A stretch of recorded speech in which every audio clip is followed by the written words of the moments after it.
The 2025 Ram 1500 with the Night Edition package is absolutely fire. But it ain't cheap. I borrowed this truck from Larry H. Miller, Chrysler Jeep Dodge Ram in Sandy, Utah. This truck is available for sale. Let's go ahead and check out the window sticker so you guys can see some of the options and features on this truck.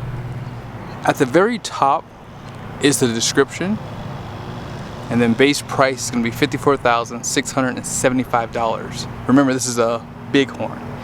Diamond black paint, which is a pearl, and then be sure to pause it for the standard equipment here. Now that paint is an extra cost at $245. Towing tech group and trailer tow group is right there. Night Edition is $2545. Bighorn level 2 equipment group is $2,700.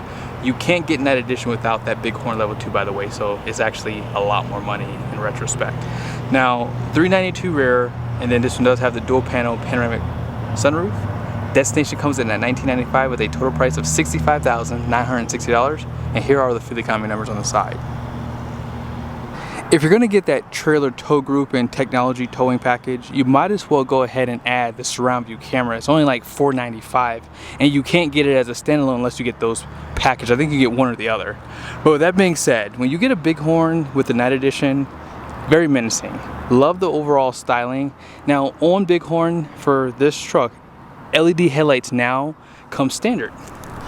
And incandescent turn signals. Down below you have a reflective style LED fog light, and these work great at night too. Very wide light angle too.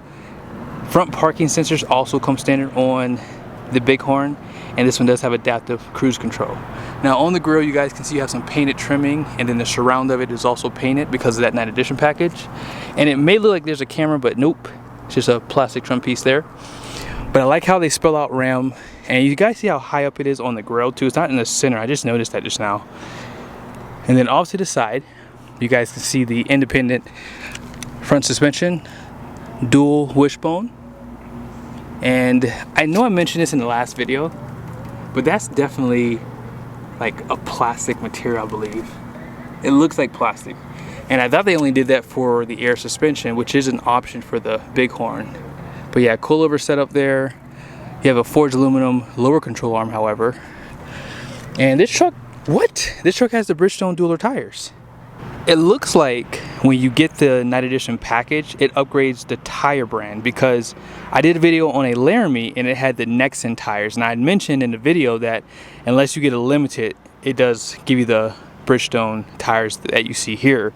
So I guess if you get the Night Edition on the Laramie, it would be the same case. But this is going to be a 275, 55, 20, and 2,535 pounds of capacity at 44 psi.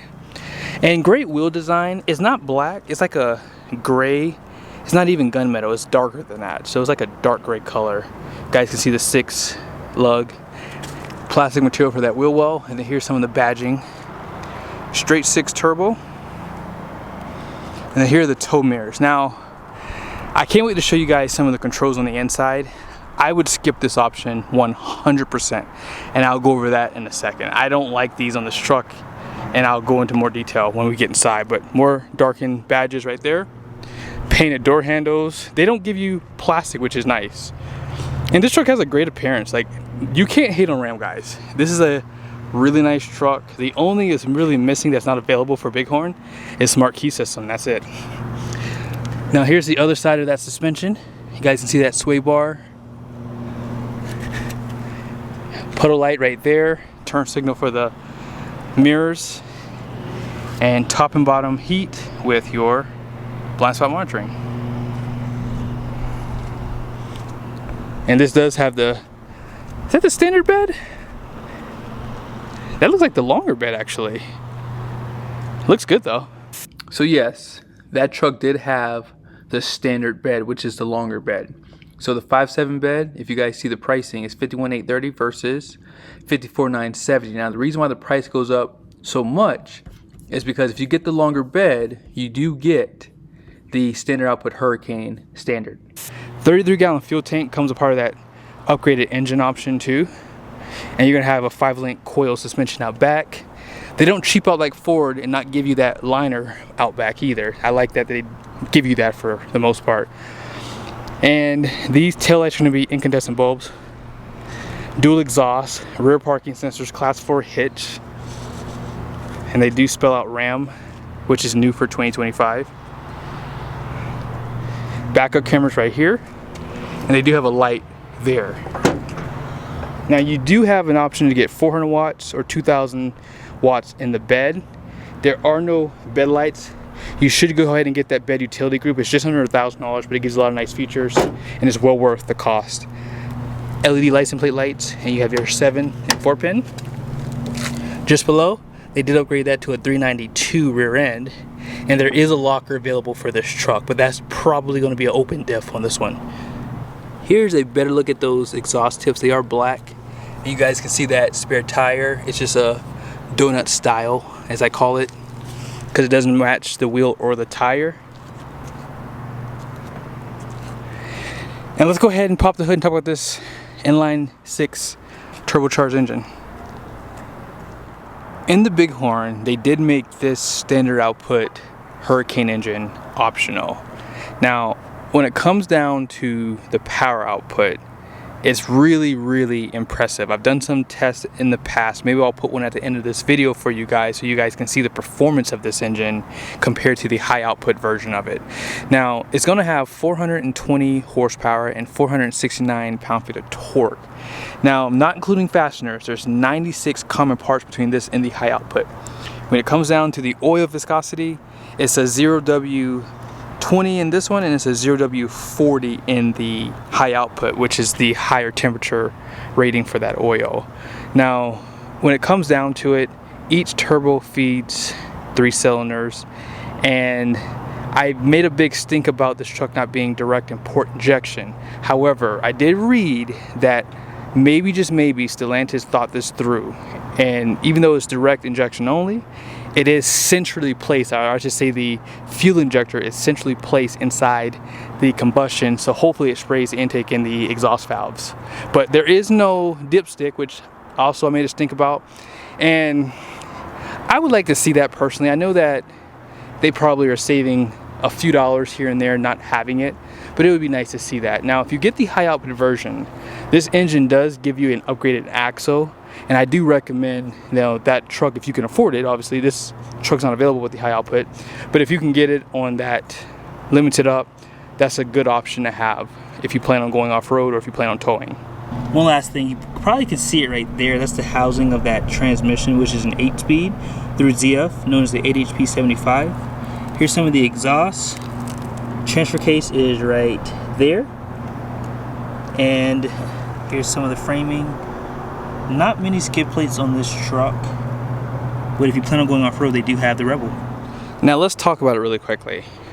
The reason why I would not pick these tow mirrors for these lower trim levels is because you cannot power fold them. Now, here's why that's important. I did run this truck through the car wash today, and as I was going through, I had to stop, get wet, and close the mirrors because I didn't want to damage them going through the car wash, obviously. So unfortunately, before you go through, you're gonna have to close them, and that's just gonna be cumbersome for some people. So just skip the bigger mirrors and just go with the smaller ones. Also, I don't really see that these mirrors are power for tow mode, so you're gonna have to get your lazy butt out and pull them out like that, from what I can see. So just a few things to keep in mind if you are thinking about getting the tow mirrors. And on the higher trim levels, they're probably power, and they probably are power folding as well. But great design on the door here. You have auto up and down for the front, and you just have to hold it up and down for the rears. You can power that convex, which is a nice feature to have. Great design. I like the bright trimming on the door here. It really dresses up, soft touch. And look, they give you a power seat.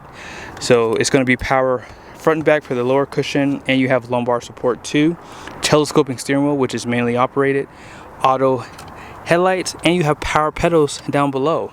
Now keep in mind, you have to go back online and check and see what's optional, because on the Bighorn level 2, some things actually come available that they don't even put on the window sticker, but online they'll show you. But stepping inside, no running boards, and I would skip them. I think you will be fine getting in and out of this truck.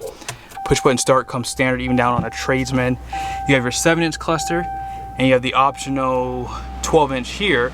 It comes standard with the 8.4, which is lacking compared to, I would say, Ford and GM actually, because on GM's LT trims and GMC's, what trim level do they have? The SLE, they would all have that 13.4, and you cannot get the 14.5-inch display that's available on the higher trims. But overall, they have great information. I'm not going to bore you with too much of this stuff. One of my favorite things about Ram trucks is this. I love the gauge summary. I like looking at temperatures, especially if you're towing or if you're going off-road. Just nice to see the temperatures, so when they fluctuate, you know. This is where your dipstick is, right here. And sorry if I went too fast, but again, I don't want to go through all that. Here's your adaptive cruise control, gear limiters right here. And I love where they put that 12-volt power plug there.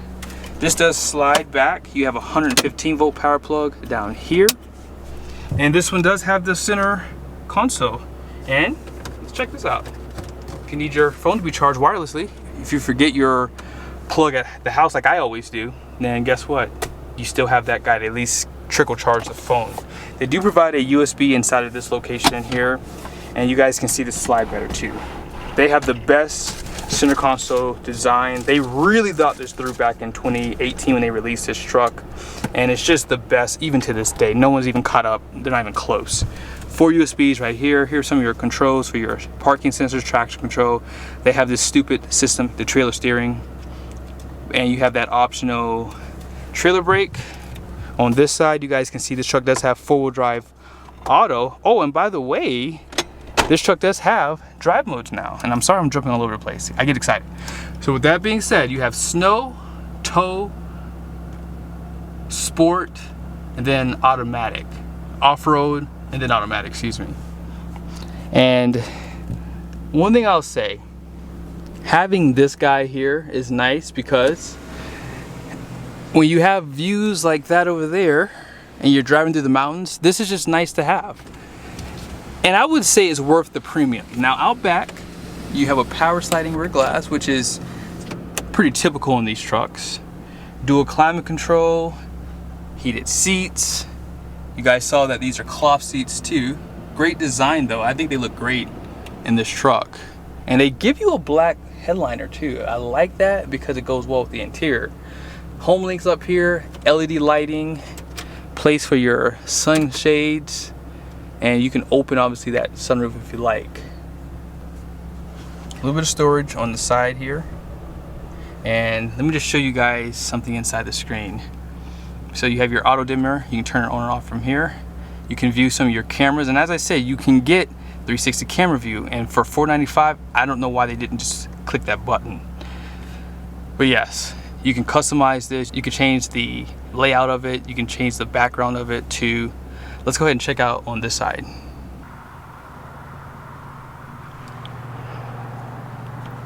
Decent storage, and they do illuminate this area.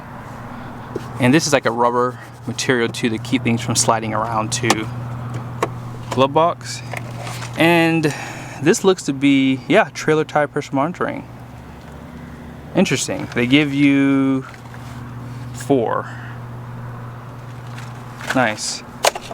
Good to have. And then on the side of the seat there, you guys can see more storage. Out back, seat back pockets. You cannot recline these seats, but if you move up to a Laramie, you can. 4 more USBs, and you have a power plug out back. Keep in mind, sometimes these things come available because of those equipment groups too. Now below the seat, no storage, but that is available as an option. You do have this with removable trays, and they have tie downs on the floor. And this cab is huge too. Really big cab. And then one more look at that sunroof. As far as the numbers on the door go, you guys can see the gross axle rating out front is going to be 3,900 pounds. The rear is 4,100 pounds with a 7,100 pound gross vehicle weight rating. All in payloads is 1,551. And that's not bad actually when you consider the sunroof.